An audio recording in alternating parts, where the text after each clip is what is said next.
Hello guys, welcome to my channel. So I'm a first year MBBS student from a government medical college in Chhattisgarh. So in this video, I want to explain about some habits that helped me crack NEET in first attempt. मेरी कुछ habits थे, बहुत अच्छी habits थे मेरी NEET journey में, जिन्होंने मेरी बहुत हेल्प करी नीट क्रैक करने में। तो सबसे पहली बात तो ये कि मैं हमेशा टारगेट बेस्ड स्टडीज़ करती थी। मतलब मैं कभी कोई टाइम टेबल नहीं बनाती थी कि मुझे इतने से इतना ये करना है, इतने से इतना ये करना है, कभी नहीं। मैं हमेशा टारगेट टेबल बनाती थी। मैं हमेशा वीकली टारगेट सेट करती थी कि इस वीक में मुझे इस दिन में ये चैप्टर्स करना है, इस दिन में ये चैप्टर्स रिवाइज़ करना है, इसका मुझे PYQ सॉल्व करना है, इसका मुझे DC पांडे सॉल्व करना है। मैं हमेशा टारगेट लेके करती थी और जब तक मेरा डेली टारगेट पूरा नहीं होता था मैं कभी भी सोने के लिए नहीं जाती थी।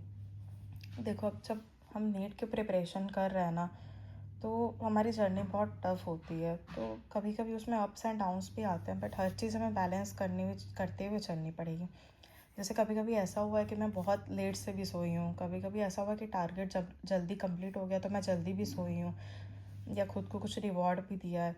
हाँ, ये भी रहता था कि जब जैसे मेरा टारगेट बेस्ड होता था, कंप्लीट होता था, जैसे मेरा एक वीक का टारगेट मैं बहुत अच्छे से कंप्लीट कर लेती थी और फिर उस टाइम मेरे टेस्ट में अच्छे स्कोर आ जाते थे।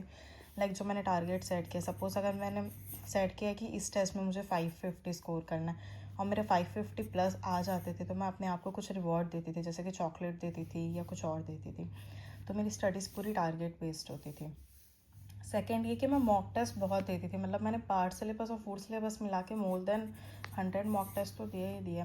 और मैं हर मॉक टेस्ट OMR शीट में ही देती थी हमेशा। कभी भी ऐसा नॉर्मली पेपर में टिक करके या पेपर में सॉल्व करके कभी नहीं देती थी, हमेशा OMR शीट में ही देती थी।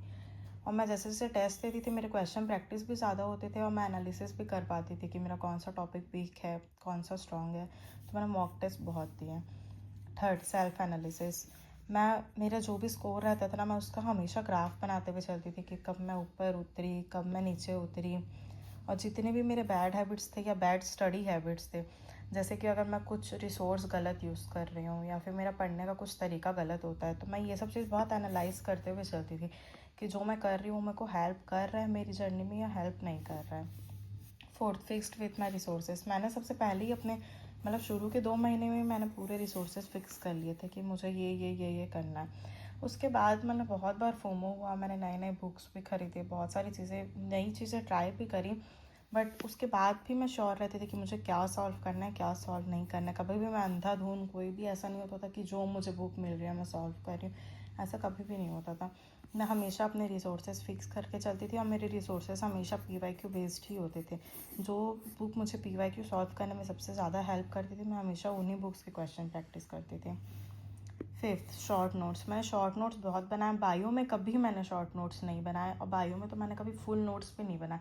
मैं जब लेक्चर चलते थे तभी वहीं पे अपनी NCERT खोल के बैठ जाती थी और सर जो जो पढ़ाते थे उसको NCERT से रीड कर करके समझते जाती थी। और कुछ भी अगर मुझे ऐसा लगता था स्पेसिफिक पॉइंट कि शायद ये नीट में आ सकता है या किसी ऑप्शन में आ सकता है, तो मैं सब वहीं NCERT की साइड में लिख लेती थी। और NCERT को भी मैं बहुत कंसाइज करते हुए चलती थी। हर पैराग्राफ को मैं शॉर्ट शॉर्ट में साइड में लिखती थी, जो NCERT की साइड में स्पेसेस दी होती थी। ऑर्गेनिक के भी मैंने शॉर्ट नोट्स बनाए थे। इनऑर्गेनिक के मैंने 1 पेज नोट्स बनाए थे। मतलब जितने कॉन्सेप्ट्स रहते थे मैं उसे 1 पेज में लिख लेती थी और जितने एक्सेप्शंस रहते थे मैं उसे 1 पेज में लिख लेती थी। और इससे मैं श्योर हो जाती थी कि 70 to 80% क्वेश्चन इन्हीं में से मेरा आ जाएगा। फिजिकल केमिस्ट्री और फिजिक्स के भी मैं बाय टाइम फार्मूला शीट बनाते जाती थी। जैसे ही कोई चैप्टर कंप्लीट होता था मैं उस चैप्टर को एक बार पूरा रिवाइज करती थी। जैसे सपोज हमारा NLM चल रहा है लगभग 15 डेज से, तो जैसे ही वो चैप्टर ख़त्म होता था ना, उससे मैं मेरे पूरे नोट्स लेके बैठ जाती थी और मैं एक एक उसका टॉपिक और फार्मूला रिवाइज करती थी और क्वेश्चन सॉल्व करके देखती थी जो सर ने क्लास में कराए थे। और अपने साथ में साइड में एक वाइट कलर का पेपर रखती थी और यहीं पे अपने फार्मूला और जो भी कॉन्सेप्ट है जो मुझे लगता था नीट पे इम्पॉर्टेंट है, जिन पे थ्योरी में या क्वेश्चन आ सकते हैं, उन्हें उसी पेपर में मैं नोट करते जाती थी। 2 to 5 स्टडीज़। अब जो नीट का एग्ज़ाम होता है वो 2 से 5 बजे होता है, तो उस टाइम पे हमारी एफिशिएंसी, हमारा कंसंट्रेशन सब एकदम पीक लेवल पे होना चाहिए। तो इसलिए मैं हमेशा 2 to 5 स्टडीज़ करती थी। 2 से 5 में कभी नहीं सोती थी, हमेशा मैं 2 से 5 पढ़ाई करती थी। और इवन Feb मार्च के बाद से तो जो भी मैं टेस्ट देती थी ना, वो हमेशा मैं 2 से 5 ही देती थी। कभी भी मैं टाइमिंग चेंज नहीं करती थी। और 2 से 5 इसी कारण से मेरा कंसंट्रेशन भी बहुत हाई था और मुझे 2 से 5 कभी नींद भी नहीं आती थी। एग्जामिनेशन हॉल में भी मेरा कंसंट्रेशन पीक पे था। 7 सेक्रीफाइसेस। देखो नीट बहुत बलिदान मांगता है। मैंने नीट के लिए सारे फेस्टिवल सेक्रीफाइस किए, बर्थडे सेक्रीफाइस किया। मैं कोटा में थी तो मैं घर कभी साल भर में बस दिवाली में मैं 4 दिन घर आई थी, उसके अलावा ना मैं कभी घर आई ना मैं कभी मेरे पेरेंट्स को मेरे पास बुलाई, क्योंकि अगर पेरेंट्स आते तो फिर होम सिकनेस होती और फिर 1 वीक पेरेंट्स के साथ ही निकल जाता। तो इसलिए ये सब चीज़ मैंने बहुत सेक्रीफाइस किया।